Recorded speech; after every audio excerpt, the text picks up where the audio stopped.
Will the University of Virginia's basketball team continue to excel, or and will University of Virginia find a quarterback in the transfer portal?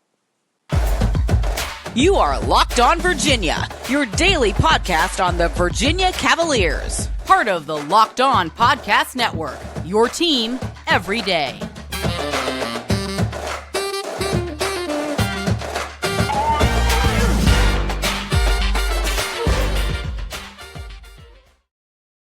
Good day, viewers and listeners. I am your host, Big Law, Lawrence Johnson, and welcome to Locked On Virginia Cavaliers podcast, your first place to come to get your Wahoo fix every day as part of the Locked On Podcast Network. Today's date is 12/9/2022. Yes, it's Friday. TGIF. Yes, it's that time. We got the weekend coming up, of course. What comes with the weekend, of course, means more sports. Also, it means that we get an opportunity to do what we do best.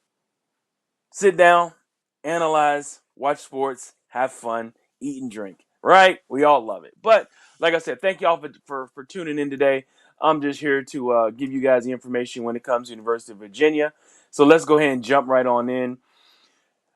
Right off the bat, guys, I was just thinking today, we have exam break going on. Usually there's a basketball game or something going on right now. But they have exams right now. So there's a huge break going on. And, as there's a break going on, there's nothing happening. And if nothing's happening, it's up to us to generate some type of information for you guys. So let's go ahead and try to generate something. Let's talk about some things here. So let's go into this. The game that's coming up a week from tomorrow, next Saturday. We're talking about number 1 against number 2 possibly. The rankings haven't come out yet where they re-rank the teams. UVA currently is at number 3. The team above them, Texas, number 2 team, they lost. So we're looking at a team that is possibly a number 2 seed against the number 1 seed coming to Charlottesville. And I don't think anyone, I asked some of my media folks out there, some media folks who are some historians, to find me a non-conference number 1 coming to Charlottesville and playing against UVA as their number 2 or number 3. I don't know if it's ever happened. This could be the biggest non-conference game to ever be played on the grounds. And if that's the case, then I'm looking forward to it. Also, let me get you the title sponsor. Today's episode is brought to you by BetOnline. BetOnline has you covered this season with more props, odds, and lines than ever before. BetOnline, where the game starts. But yeah, guys, as I was saying, you're trying to, figure out if this team, number 1, is real. And we're going to get a real test come the 17th of December, which is next Saturday. Now, I don't know if I'm totally sold on this team being, the top team I think they're the best team in the ACC currently until somebody knocks them off. But I'm not sure if they're up to the Houston quality of a team. This team is, believe it or not, they're still finding out who they are. I believe currently they are 9-0 right now. 9-0 and are still, they're still trying to get everyone healthy. Right now, Reese Beekman, who is currently their best player, has a hamstring injury, had a really nasty fall the other day against James Madison. James Madison played us a lot tougher than I thought that they would. I thought that UVA, even though James Madison would play us tough, thought UVA would really go after them and really beat the brakes off of this team, but they really did not. JMU came in with a totally different plan And they implemented a lot of the stuff that they did last year to upset UVA in Harrisonburg last year. And I don't think none of us probably never thought that James Madison would keep the game as close as they did. But as before, the game before, they played Florida State, who had only won one game, but always plays the University of Virginia tough with their defense and their length and athleticism. This team will typically prevail based off of scheme, based off of hustle, and just based off of making timely shots. And like I said, got to give Coach Bennett, like I said, one of the best coaches when it comes to adjustments in the game. And but yeah, Florida State almost got him, but they kept the game tight. One thing that this team is doing that I really don't understand why they're having as many issues. They've never really had an issue with making foul shots. I just know that a game like Houston or a game down the road against a Duke, a Carolina, maybe an NC State, or some of these tougher teams that always play University of Virginia well, or Miami, is going to bite us in the tail if we do not start making our foul shots. Those are the free points. I want to say we missed 6 or 7 against Florida State, and then we wound up missing 12 for an ugly 50% make rate, against James Madison, which I really didn't understand what was going on. I think it's a concentration thing. I think it's a fatigue thing. I think this team is very versatile in what Coach Bennett wants to do with them, but they got to step up their game. I don't think that even though they have the ranking of a number 2, number 3 team, do I feel like they really are that team? In my heart, maybe so. But reality, I don't know if they're really the second or third best team in the nation. Their ranking, based off of how they did early in the season, gives them that.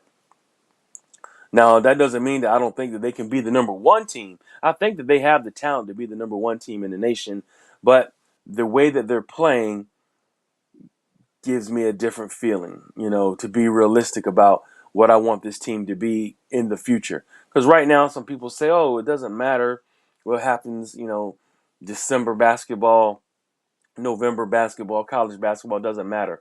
What happens is when they get into conference play and when they get into the conference tournaments, then NCAA March Madness tournament. Those are the things that matter. So I don't know, guys. I'm excited about what I see, from the team. Like I said, from a talent and a versatility. But we got to get healthy. We got to get healthy between now, next Saturday. Tip off is at 2:00, so it's midday. Which on Saturday, that's a good basketball prime time. Almost, it's not necessarily so late in the day because this time of year they still have football going on. A lot of the bowl games are going to be starting to tip off or kick off during that time of year, mid-December. So the midday period is that 2:00, 3:00 time slot to watch a basketball game. That is prime time for basketball, college basketball in mid-December. So they're getting that time slot, against the number 1 team. And I plan on being there. I can't wait. There's a game as well that I plan on going to the game after that, which is against Albany. But we'll talk about the games, the next 5 games. Remember, I gave you guys 5 games, a 5-leg games streak that they have to hit, and then we'll really know what this team is about.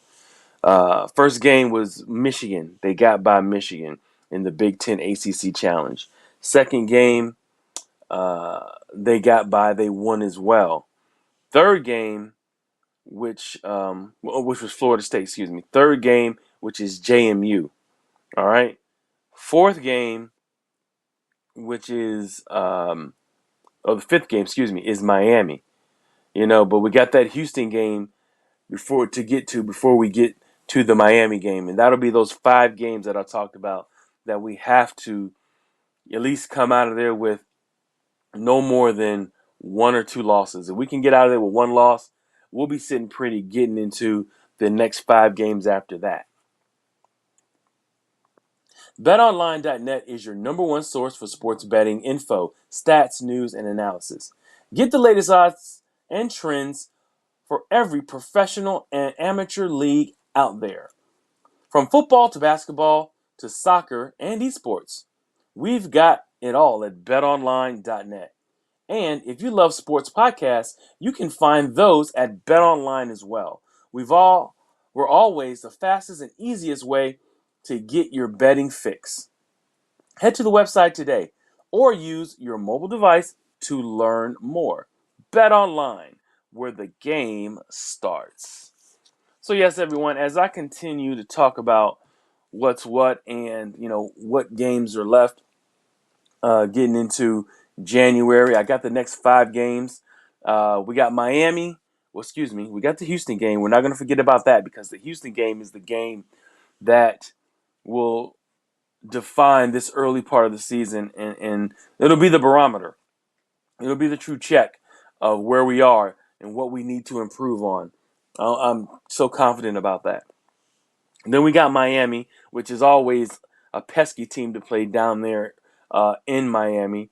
That's on December 20th. The 28th, they play Albany, which is a small school up in New York, Albany University. I think they are the Greyhounds, something like that. But they play them the 28th, which is a Wednesday, 6 p.m. I'll probably do that game, attend that game, and report on it.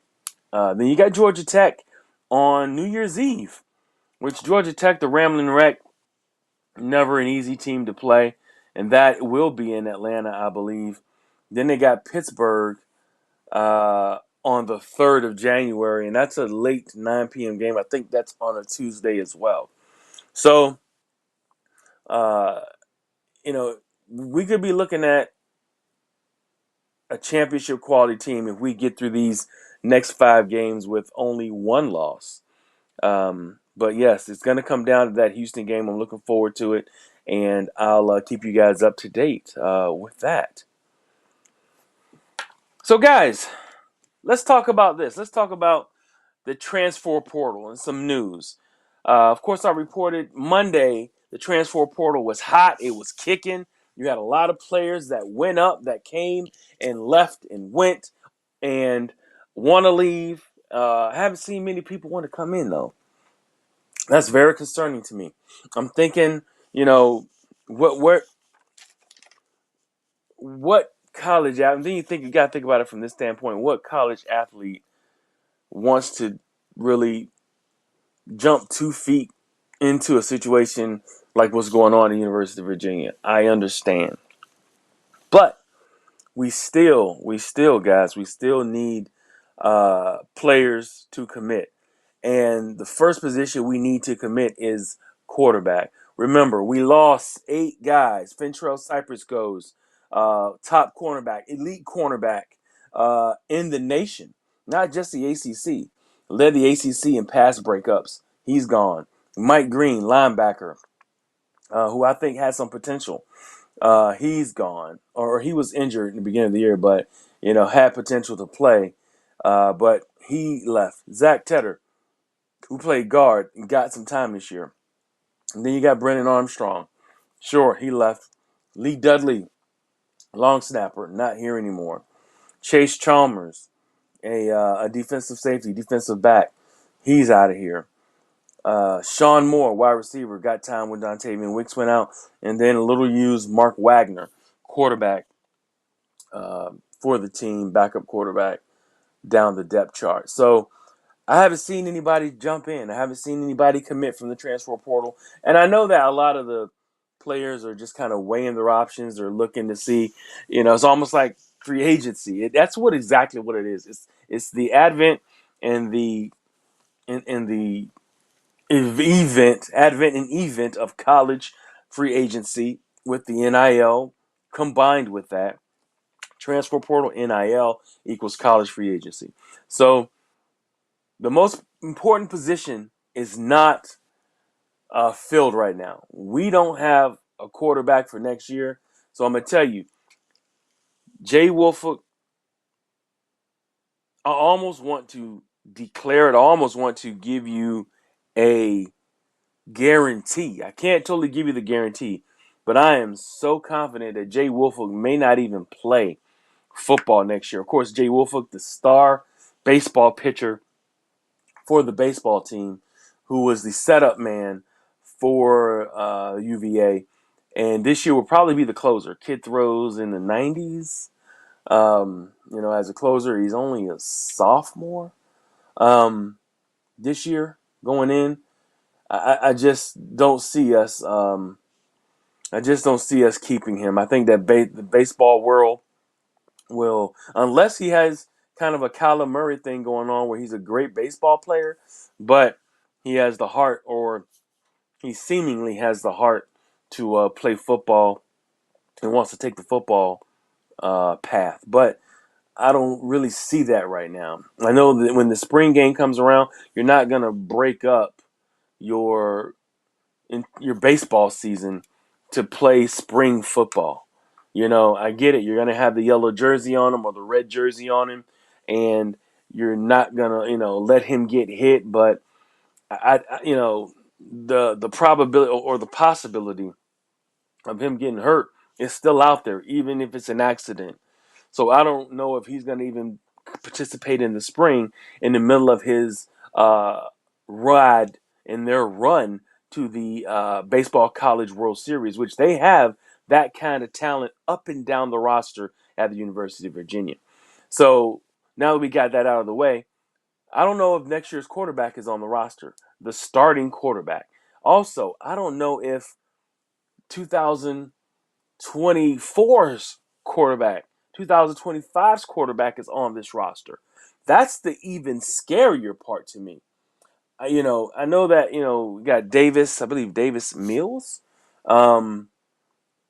is a quarterback that they have, but I don't know. I mean, he's, I don't think that he has any polish. I don't think that he's ready. I'd love to be proven wrong, but I think there's only 3 quarterbacks on the roster. You need probably 5 to 6 quarterbacks on your roster at various stages. 6? No, you need 6 at various stages of development, on your football team.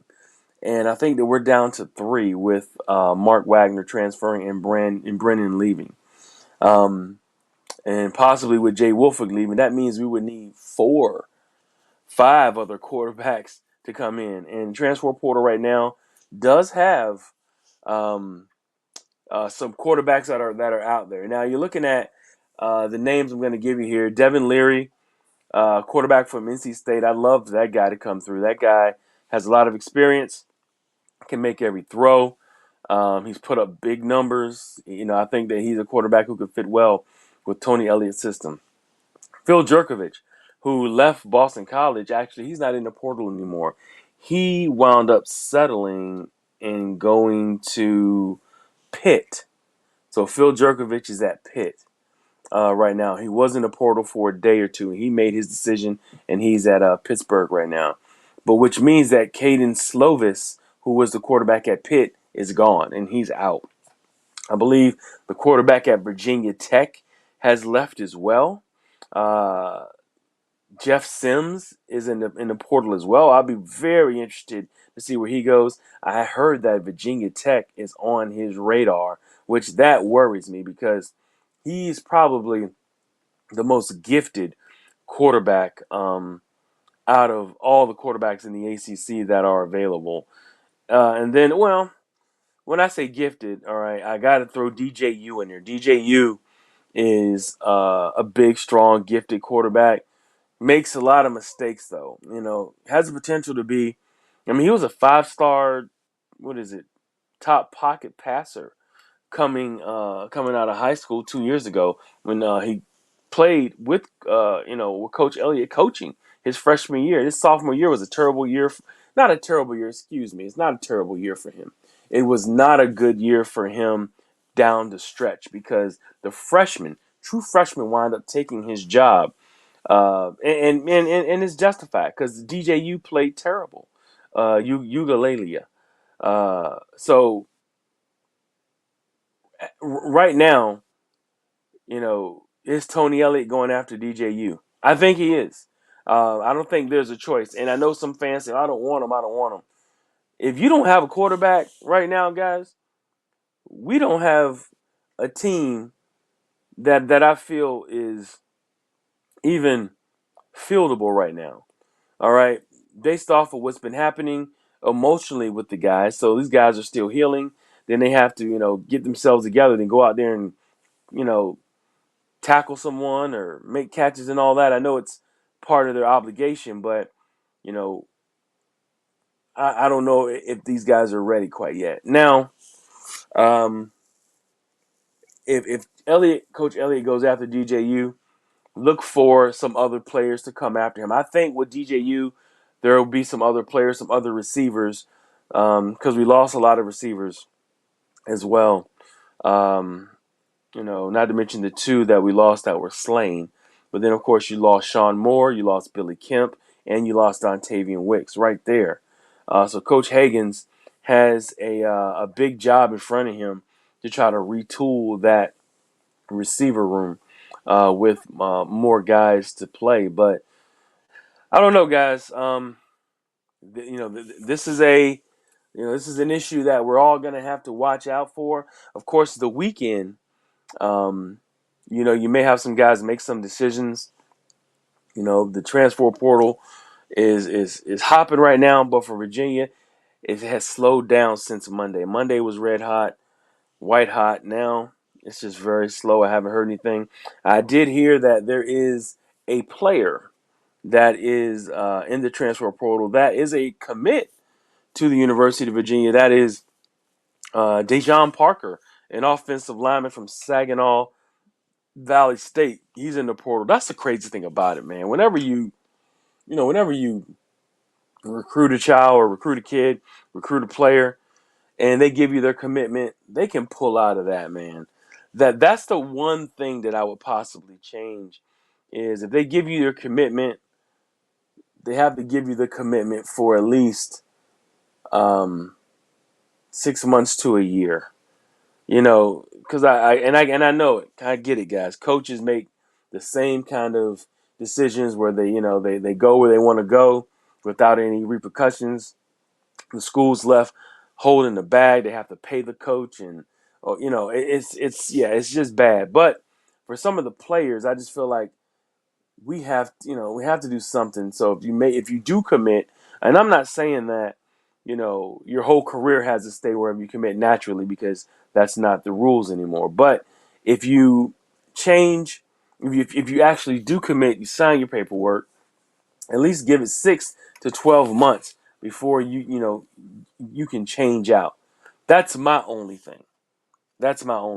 So that's what I feel should be somewhat of a change just to, stabilize, some of this movement around, man. There are, hundreds and hundreds and hundreds of kids uh, in the transfer portal right now, all different types of talent, all up and down the board. And there's some high-end guys out there as well. But, I don't know which ones that UVA are in play for currently, but they just need to hang on to what they have, and that's all that matters right now. Hang on to what you have and just continue to push forward and play the game that you love. It's like I said, it's a total tear down and rebuild for Coach Elliott anyway, and this tragedy just has not helped. Speaking of the tragedy, Chris Jones they did like a pretrial with him yesterday, and his trial is set for the end of March. So we'll give you guys an update on all of that information, keep you guys up to date on what happens with that. And that was in Charlottesville as well. He's going to be trialed in Albemarle. And I just wonder how that's going to go with there's going to be people, fighting to get in that courtroom. Um, it's going to be an interesting story to listen to, and also an interesting